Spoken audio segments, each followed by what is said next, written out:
Good day. This is Richard Wexler, and this is Caring in America, the podcast for caregivers and care recipients. So, folks, the ones that have been with me for a long time know my story. 20 years ago, minding my own business in the software industry, married later, 2 small kids. In the summer of 2005, our phone starts ringing, and it turns out between my wife and myself, we have all 4 parents with us. We think they're doing great, and we find out pretty quickly they're not. We wind up taking care of them for the next 14 years until the last parent passes at 96 in 2019. So started doing a lot of education back there, both locally where I was living and then eventually nationally about the complexities of aging and care. Started these podcasts about 2.75 years ago. And then earlier this year became the CEO of a Plan to Age, our national nonprofit. So Steph is with us again today, and we'd like to talk about something that hopefully should be on most people's minds, and that's going home for the holidays, whether it was Thanksgiving, whether it's Christmas, and just seeing the fact that their parents have changed. Something's different from the last time they saw them. Go ahead, Steph. So when we last talked, we did talk about going home for the holidays, some signs to look for, kind of being that amateur detective and things to look out for with your loved ones that are aging. So after that, let's say we've noticed some things that may not have been typical in the past. What are important things for people to remember when they start communicating with those loved ones? Sure. So the first thing I would suggest when we talk about this within a plan to age, if you have siblings, maybe it was you and your husband, you and your wife that saw the parents, but if you have siblings, you want to reach out to them. You want to help them understand, hey, mom's different. Hey, dad's struggling when he walks. You want them, hopefully, whether there's 1, 2, 3, 4, 5 brothers and sisters or more, on the same page. If you're an only child, then guess what? It's on you. And kind of thinking about your next question, once you have that conversation with your siblings, or you decide and realize this is on me, part of that conversation with the siblings, who's the best one of you to have a conversation with mom or with dad or with both of them? When we've talked about this, it isn't necessarily the oldest alpha dog. It could be the youngest. It could be whomever has, quote unquote, the best relationship, or it could be you. And when they find out who's going to talk to mom or dad, how do they start that conversation? What do they even talk about? And the advice that we've been giving for a long time is exactly that. So whichever sibling or yourself is going to reach out, the last thing you want to do is pick up the phone, call mom or dad. And it's actually better if you can do this where you can see each other via Zoom, via FaceTime. You can see their reactions. But the last thing you want to say is, Mom, we got to talk. What we've found, irrespective of age, if an adult child is asking for advice or asking for help, most parents sit up straight and go, Johnny, Mary, how can we help? And for topics, we do have our free care plan that anyone can download. It goes over a high level of different topics to look into with your aging loved ones and for yourself for your aging journey as well. Richard, do you have any other tips for if you run into pitfalls, you've been working with, families for decades now. What are some common challenges that you've seen, especially when starting these first conversations?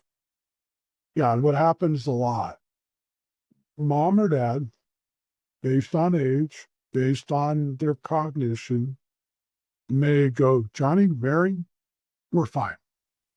Dad's fine. I'm fine. Don't worry about it. And if anything happens, we got it taken care of. And again, that individual that's having the conversation with them, Mom, this is where I need help. Can you help me understand what plan, what things you and Dad have talked about? I mean, for instance, where do you want to live as you age? They're probably going to say right there at home. And you may know they live in a condo. Their bedrooms and bathroom are upstairs. They obviously have stairs. This may not be work with it. So again, asking them some questions. The next question, which hopefully may open up the conversation. Mom, if something does happen to you or Dad, who would you want taking care of you? And there's a very good chance Mom may say you or one of your brothers and sisters. So then that opens up even a further conversation. Is that real? None of you live very close. You all had relationships. You all had kids. Maybe you live multiple states away. So one of the biggest pitfalls, mom or dad just may push back and tell you, Johnny, Mary, we got this covered. Those are great tips of things to look out for. And pride, excuse me, pride is a huge thing. So I feel like even you can be asking the nicest way, and there still might be some defenses to go up. So just knowing that ahead of time and having some tools of how to navigate that is important for starting the initial conversations for sure. And I know you've mentioned in the past that it's not going to be one conversation and that's it. It's going to be just opening that door, opening that communication line, and starting to dig deeper from there. Correct. And Um, one thing you want to do, sorry to interrupt, is after you have this conversation, and hopefully you are on the same wavelength with brothers and sisters, fill them in. Let them know what mom and dad are talking about, especially if they're looking for one of you to potentially care for them, or maybe one of you or more than one of you to help with cost if they decide to bring someone in the home, or they decide at some point to move to senior living. Cost can be a large factor. And are they asking their adult children to help contribute to that? So I'm currently working with a couple, we'll leave their names out of this. They're dealing with an older loved one who's over 70, has had quite a few physical issues, and is starting to have some cognitive issues as well. When I first spoke with them, it was in their mind one of the initial conversations about this issue. In that, what are our options with this loved one? What's it going to cost if we bring someone in the home? How do we find someone? What's it going to cost if we were to move this individual to a senior living community? And then, based on an assessment, would that just be in assisted living? Or based on the cognitive ability, would that be memory care, which is even more expensive? And then they relayed that this individual is not that well off financially. So might this individual qualify for Medicare? And assuming they do, It's challenging finding home care that will accept those dollars as the total dollars. It's also challenging finding a bed in an assisted living or a memory care community that will also accept Medicaid as their total dollars.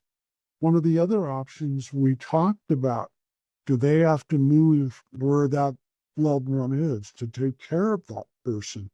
Should they be thinking about, if this person will do it, moving that individual to their location and where they live? There's just so many things to think about. One of the reasons why we started a plan to age is exactly what it says. So trying to make that plan, hopefully before you start seeing things, but at least once you start seeing some physical issues, cognitive issues, or both, that plan needs to be made. Thank you, Richard, for sharing that story with us. And I feel like that's kind of our next steps after you were home for the holidays, saw some changes in your family. You want to start that conversation. And is there any other things you'd like to add before we sign off? No, that's basically about it. I understand how challenging this can be. I understand there may be quite a few pitfalls you run into talking to mom and dad. There are individuals out there around the country that will talk with you and counsel you and help you have these conversations. What we found, and this, what I'm about to say may sound silly, but I've heard this a lot. I try to reach out to my older mom, and she looks at me and goes, "Why am I going to talk to you? Why am I going to listen to you? I diapered you." And that's reality. But we're at a point where things are changing with mom or dad. I understand they've cared for you through your whole life. And now it's potentially your turn, and you may need some advice and some help as you go down that road. I thank you folks for joining us. Again, this can be a little bit challenging, but it's something, especially as we go home for the holidays and we start to see even some little changes in mom or dad or grandparents, you really want to start acting now. And until we talk again, have yourself an awesome day.